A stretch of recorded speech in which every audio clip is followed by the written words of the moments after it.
হবিগঞ্জের রশিদপুর গ্যাস ফিল্ডে নতুন করে গ্যাসের সন্ধান পাওয়া গেছে। কূপ থেকে দৈনিক ৮ মিলিয়ন ঘনফুট করে গ্যাস জাতীয় গ্রিডে সরবরাহ করার সুখবর দিয়েছে সিলেট গ্যাস ফিল্ড লিমিটেড। প্রতিষ্ঠানটি জানিয়েছে আগামী ১০ বছর পর্যন্ত এ কূপ থেকে গ্যাস সরবরাহ করা সম্ভব হবে।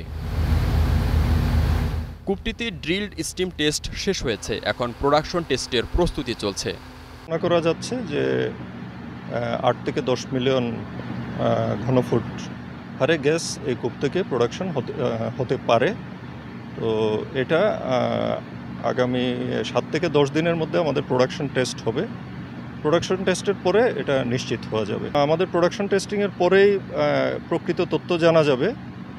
তবে আমরা যতটুকু জানতে পেরেছি এটাতে হয়তো এই কূপ থেকে যদি ৮ থেকে ১০ মিলিয়ন হারে হয়তো আগামী ১০ বছর প্রোডাকশন দেওয়া যেতে পারে।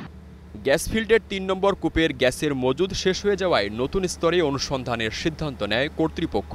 চলতি বছরের জুলাই মাসে বাপেক্স প্রায় ৭৩ কোটি টাকা ব্যয়ে কূপটির ওয়ার্কওভার কাজ শুরু করে। ২ মাসের চেষ্টার পর পেল নতুন গ্যাসের সন্ধান।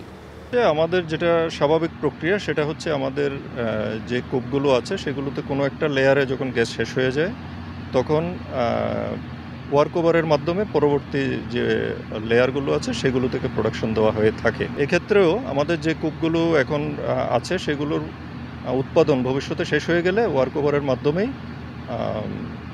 আবার পুনরায় উৎপাদনে নিয়ে আসা হবে এই কূপের মতোই।